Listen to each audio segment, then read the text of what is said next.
Even as the stakes for succeeding in education get higher and higher every year, we're still choosing a mode of teaching that we know only works well for a minority of our children, and it's killing us.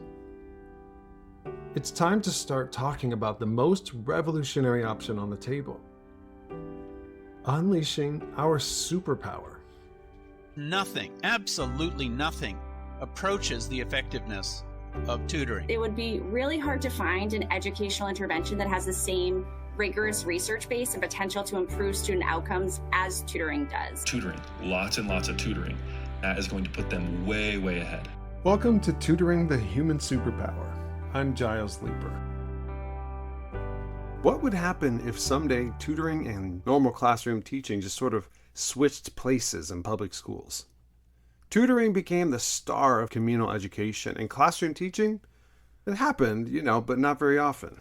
A tutoring future in which children were tutored by teachers who were tutored when they were young, and raised by parents who were also tutored when they were growing up. Tutored on everything until they learned what they needed to know, rather than until some other kids had learned what they needed to know. What would that be like? Would that system still produce a racial achievement gap? Would over half of Americans still read below the 6th grade level? Would wages still be stuck at 1980 levels for roughly half of all Americans? Nobody knows. And why not? Because it just seems too expensive and dreamy to even think about researching that question. The money. The perceived expensiveness kills interest in this question. It just seems obviously unaffordable. So why research it? But what would it cost? If there was a future society willing to spend enough money to tutor all kids from kindergarten through 12th grade, how much of their money would those people be spending on their public schools to make such a thing possible? One very famous education psychologist named Benjamin Bloom was one of the few researchers ever to ask what would happen if we tutored kids instead, before they ever had a chance to fall behind. What he witnessed in his research caused him to view tutoring as better for children than anything else in education, by far. To him, tutoring was the gold standard in education, and every other technique should be measured against tutoring. How effective is it compared to tutoring? But he also wrote that tutoring children instead would be so expensive that it would crush any society.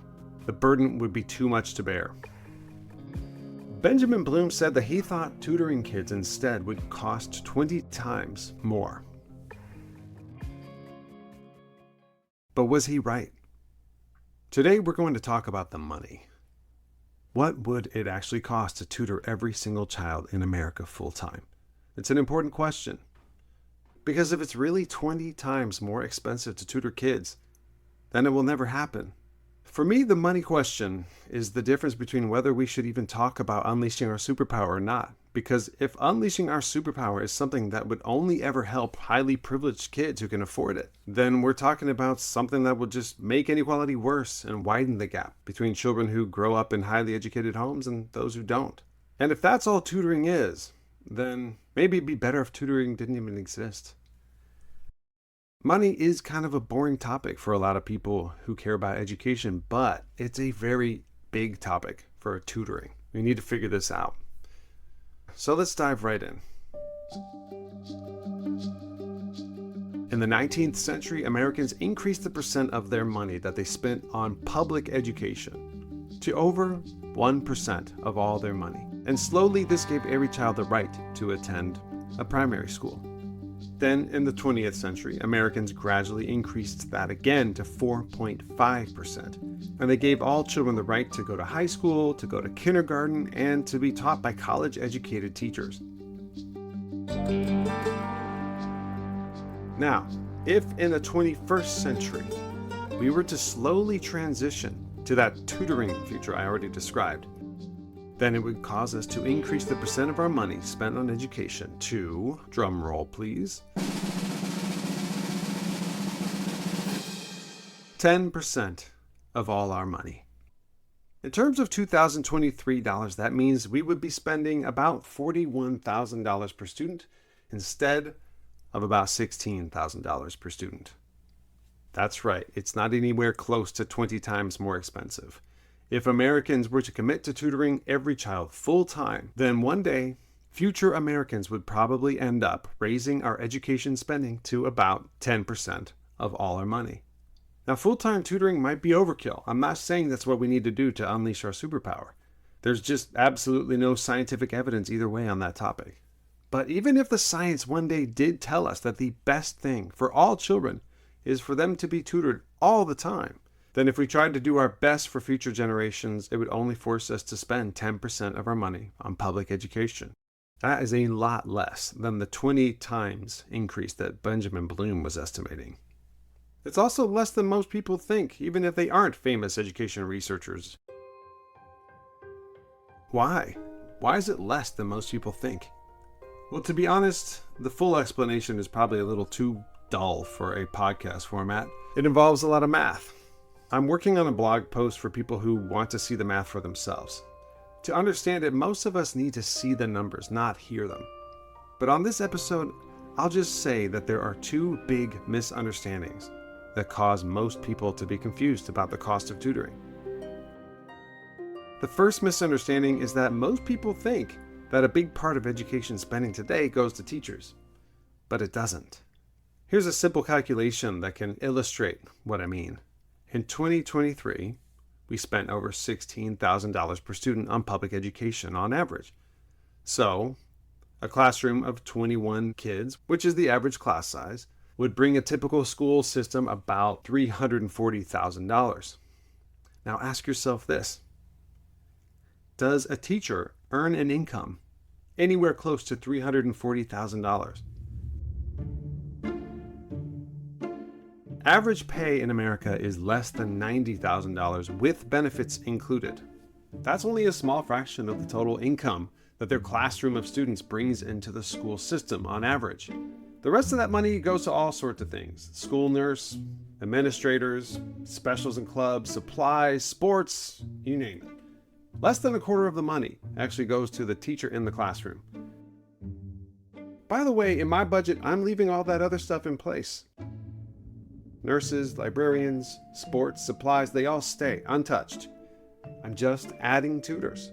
Tutors who will make about 90% of a teacher's salary. And the teachers also keep their jobs in this budget, by the way. But since the classroom teacher is not a big part of the educational budget, it's not that expensive to add more of them. And this is what Benjamin Bloom, who to my knowledge never ran a school, got wrong. And other people often get this wrong too. People assume that the biggest expense in the classroom is the teacher, and that adding another teacher would increase the cost by nearly 100%. No, less than 25%. By the way, this logic is how I was able to start a public charter school with only 6 students per class on no more than a public school budget. We had no fundraising. People thought I was crazy. Thought that was a crazy plan, and they told me it would never work. It just seemed weird to people. They didn't have to see the math in order to know that it wouldn't work. It just shouldn't work. It just didn't make sense. But nobody could find a problem with my budgets. And so the Candice School was passed. And it opened with 6 students per class. And it worked. The second big misunderstanding is the assumption that tutoring means one-to-one teaching. That is false. Even in Benjamin Bloom's studies, he allowed tutoring to mean 1-to-3 teaching. In fact, his studies were among the first to demonstrate that there is no meaningful difference between tutoring 1 and 3 kids at a time. 1-to-3 teaching is at least as effective as 1-to-1. You don't need 1-to-1 to unleash the superpower. So my budget assumes slightly less than a 1-to-3 ratio in each school because I do think that some children sometimes may need part of their education to be 1-to-1. I'm remembering some of my most difficult students that I've ever encountered when I say that. But those kids are in the minority. I think nearly all children can experience the full benefits of tutoring at 1-to-3. So I don't assume a 1-to-1 ratio. 1-to-1 would be a lot more expensive, but probably without really any benefit. I assume the tutors would be paid about $75,000, including their benefit packages. I assume a 1-to-3 ratio of tutors to students, and I assume that everything else, including the classroom teachers, stays in place. And this brings me to less than 10% of the GDP spent on public schools in America, compared to today's less than 4%.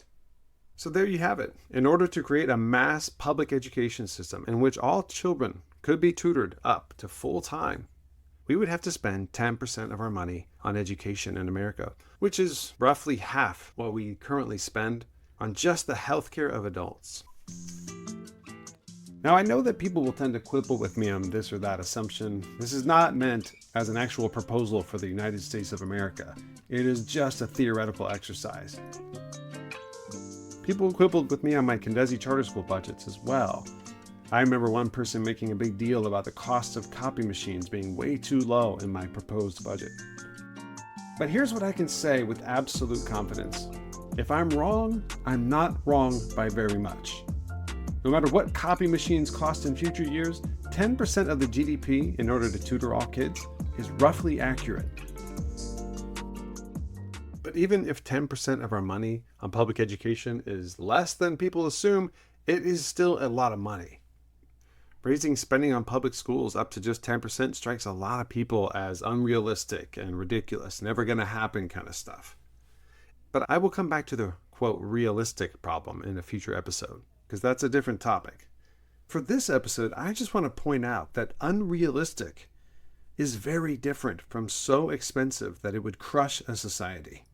In the 18th century, it was unrealistic that a nation of people who lived on the modern equivalent of just $3,000 per year would spend fully 1% of their money making primary school into fully community-supported service. But that happened. In the 19th century, we lived on the equivalent of about $5,000 per year, and so it was pretty unrealistic to suggest that any society would ever end up spending 4.5% of their money on public schools just so that all kids could have a right to a high school education in their own area. And yet, gradually, that also happened. By 1975, American communities were spending 4.5% of their money on public schools. Another way to see it is that as Americans were made richer, primarily by the willingness of prior generations to invest in their education, they reinvested some of their increased wages back into public education. And in the context of that recent history, it just doesn't seem all that outrageous to me that in the 21st century, we might slowly and gradually, through a grassroots process of transformation, come to spend about 10% of our money on public schools so that we can finally move beyond the 20th century industrial model of public education. 1% of our money in the 19th century, 4% of our money in the 20th century, 10% of our money in the 21st century. To me, that seems like a natural progression. If we remember that complexity has been rising throughout this period, to me, the idea that we who live on an average of nearly $80,000 per person would spend less than 4% of our money on public education throughout the whole 21st century, that's what seems ridiculous and unrealistic to me. And yet, if we do nothing, that's the path we're on.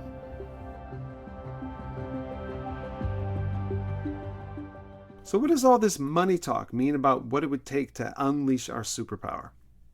Well, like I said, scientifically speaking, nobody knows how much tutoring is optimal. It probably differs from person to person. But the exciting news is that whatever we learn in the future about tutoring, we can afford it. It might be expensive to make tutoring a communal good rather than a private one for families with resources, but it's not impossible, and that's a very big difference, especially when we're talking about the future. Admittedly, nobody's really in the mood to do that right now. For many people, education feels irrelevant to the major issues of our times. But that also was true of Americans who lived during the Gilded Age. That was a time when polarized political sides fought over everything, except for education, which they mostly ignored. Yet, somehow that Gilded Age mentality about education spending, it transformed in the coming decades into an era of incredible increases in education spending. I mean, imagine taxes for education going up 300% in just 5 years. That kind of stuff was happening all over the country. Today, most social scientists agree that that change in our willingness to spend on education did incredible things for the future of the children who were invested in, which is us. So I think in order to unleash our superpower, we're going to have to go back and study and learn, how do those stingy Gilded Age Americans transform into the generous investors in public education of the early and mid 1900s? Maybe that old willingness to invest ridiculously in children is not dead. Maybe it's just asleep. And maybe if we study how they did it before, we can find a way to wake it back up. Thank you for listening. And I have a question for you before you go. If your community had been willing to invest $41,000 per year on you so that you could be tutored full time, would that have been good for you? Or someone you know? Or does that sound like way too much tutoring? Let me know what you think at gilesleeper.com.